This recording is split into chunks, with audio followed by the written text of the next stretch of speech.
maintenant faire un tour du stand Warner Bros. Games avec évidemment un gros focus sur les différents Batman, Batman Arkham Origins sur les consoles actuelles, les consoles de salon actuelles, mais aussi Blackgate qui sort sur 3DS et PS Vita. Touffu, tel est l'adjectif qui convient le mieux au stand Warner.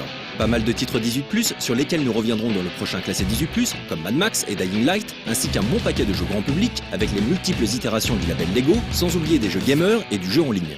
Bref, le jeu vidéo dans toute sa diversité s'est avéré bien représenté sur le stand Warner.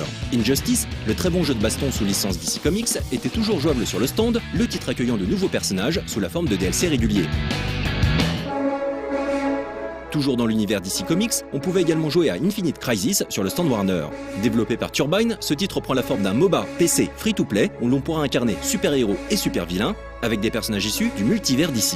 Une douzaine de persos sont pour le moment connus, dont Nightmare Batman, Green Lantern, Flash ou encore Gaslight Catwoman.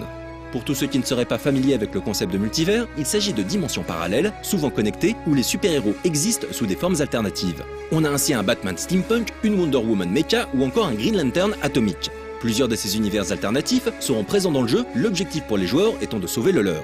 Turbine nous promet un MOBA plus accessible, avec des environnements destructibles et de nombreux pouvoirs que l'on pourra subtiliser aux autres joueurs.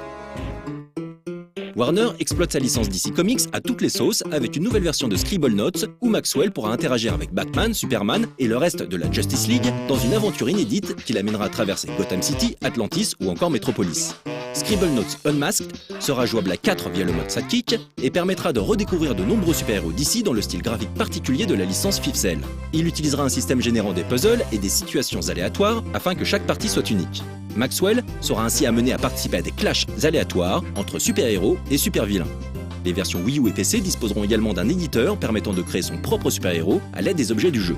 Bon, maintenant, il faut espérer que ce titre sorte un jour en France. Scribble Notes Unlimited n'étant toujours pas disponible chez nous, alors que le titre Fifth Cell est sorti en même temps que la Wii U outre-Atlantique. Évidemment, il était difficile de traverser le stand Warner sans apercevoir un jeu sous licence Lego.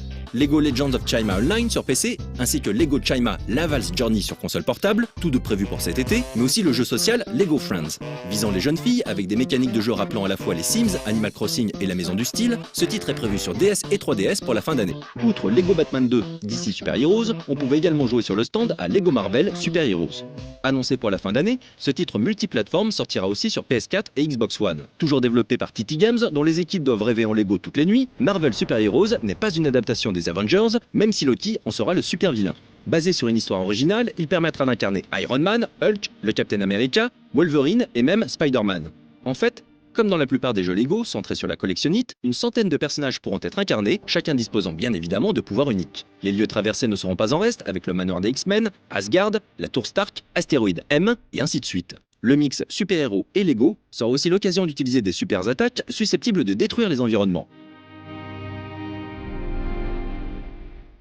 Il est maintenant plus que temps de s'intéresser à Batman Arkham Origins, présenté sur console de salon et console portable, dans un espace fermé, à l'intérieur duquel il n'était malheureusement pas possible de filmer.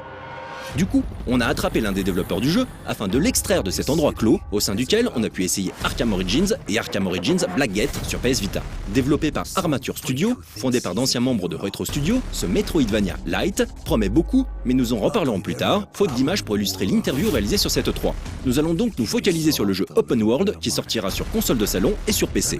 It's a prequel to the events of Arkham Asylum and Arkham City. It takes place on Christmas Eve, in the middle of a snowstorm. And it's basically the story of Black Mask, who has hired 8 assassins for a purse of $50 million to kill Batman. And so it's the story of Batman fighting for his life on the coldest night of the year.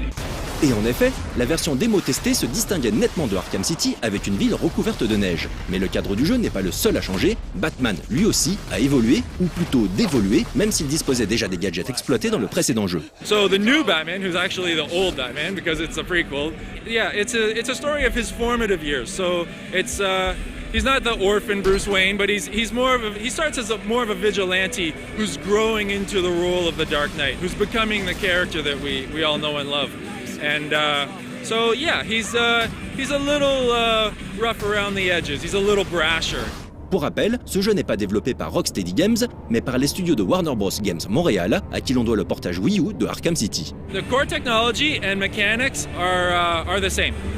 We have added a lot of new stuff. We've got some new gadgets, one of which is the remote backclaw, which we announced, which creates some really great creative gameplay. We've got some new enemies to fight, we've got some crime scenes to investigate, we've got some crimes in progress that are occurring around the city. There's a lot of new elements that have been added. Désormais, il sera possible de tendre un filin entre deux gargouilles, mais aussi de lier ou de suspendre un ennemi à un élément du décor. Certains des adversaires croisés pourront d'ailleurs utiliser le même système de contre que celui du joueur, un petit nombre étant également gigantesque.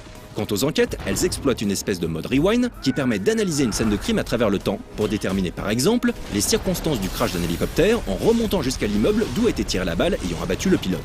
It is open world. We've built Gotham City and we've divided the city into two sections. There's a North Gotham and a South Gotham. And so North Gotham is the real estate that became Arkham City, that became the prison city. And South Gotham is more like the downtown district. The buildings are a little taller, the streets are a little wider. They're both connected by a giant bridge, and yeah, it's about twice as big. Une zone de jeu 2 fois plus large que celle déjà conséquente proposée par Arkham City, ça le fait. Surtout si celle-ci regorge de mini-quêtes et d'épreuves bonus comme nous l'ont promis les développeurs. En revanche, pas un mot sur le multi, ni sur la présence éventuelle de véhicules. Prévu pour le 25 octobre prochain, Batman Arkham Origins nous a plutôt séduit en l'état, mais on a hâte d'en voir plus pour pouvoir déterminer si oui ou non, il sera à la hauteur de son monstrueux prédécesseur.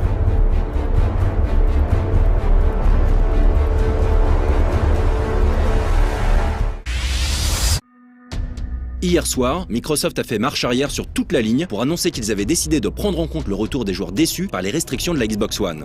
Don Mattrick, président de l'Interactive Entertainment Business de Microsoft, a posté un long message sur le site officiel Xbox où il remerciait les joueurs pour leur feedback. Est-ce réellement les joueurs qui ont réussi à faire basculer le géant? On l'espère, mais il est évident que la communication agressive de Sony lors du dernier E3 a dû jouer dans la balance. Il sera donc possible de jouer, de partager, de prêter et de revendre ses jeux sur Xbox One, comme on le fait aujourd'hui sur 360. Une connexion internet ne sera pas requise pour jouer hors ligne à ses jeux Xbox One et le check de sa connexion toutes les 24 heures disparaît purement et simplement. La console ne devra être connectée qu'une fois lors de son premier lancement. Il sera également possible de prêter, de revendre, de donner et de louer ses jeux boîtes comme on peut le faire aujourd'hui. Don Mattrick précise qu'il sera possible de télécharger une version dématérialisée d'un jeu pour y jouer hors ligne et que la Xbox One sera une console dézonée. Ce retour en arrière entraîne aussi la disparition de quelques-unes des fonctionnalités positives précédemment annoncées. Ainsi, les jeux téléchargés, comme c'est le cas aujourd'hui, ne pourront pas être partagés aux revendus, tandis qu'un jeu physique devra se trouver dans le lecteur Blu-ray de la console afin d'être lancé. Ce changement de politique est tout simplement historique. Jamais un acteur majeur de l'industrie du jeu vidéo n'avait à ce point changé sa politique en réaction à un buzz négatif des joueurs et de la presse. La guerre Xbox One PS4 n'en sera que plus intéressante, les deux constructeurs étant dorénavant à égalité ou presque à 100 € près. Une nouvelle fois, ce sont les jeux qui feront la différence et ça, c'est une excellente nouvelle.